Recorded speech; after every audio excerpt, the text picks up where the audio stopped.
Doctor Nirmal Kumar Phadkule प्रतिष्ठानतर्फे माजी केंद्रीय गृहमंत्री सुशील कुमार शिंदे यांच्या वाढदिवसानिमित्त गायन स्पर्धेचे आयोजन करण्यात आले आहे।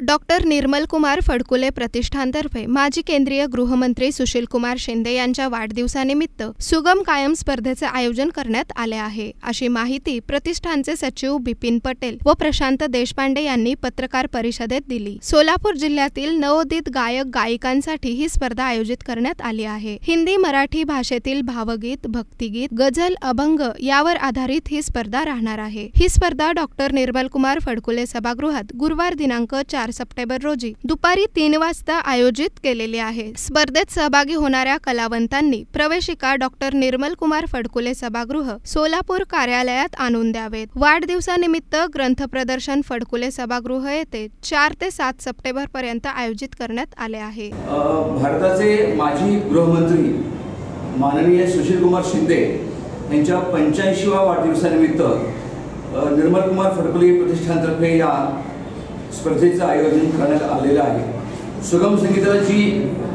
अलीकडे उतरती कळा लागलेली आहे ती जावी आणि नवीन पिढीमध्ये सुगम संगीत लोकप्रिय व्हावं यासाठी आम्ही ही स्पर्धा आयोजित केलेली आहे।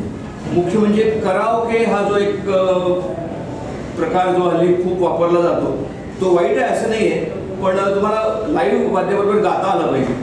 तर आम्ही अशी अट ठेवली की पाश्चात्य वाद्य आणि कराओके दोन्हींचा वापर चालणार नाहीये, फक्त हार्मोनियम आणि तबला याचा तुम्ही वापर केला पाहिजे। या प्रदर्शनाचे उद्घाटन सकाळी 11 वाजता होईल, अशी माहिती यावेळी देण्यात आली। या पत्रकार परिषदेस उपाध्यक्ष दत्ता गायकवाड, कोषाध्यक्ष बाबूराव मैंदर्गीकर आदी उपस्थित होते।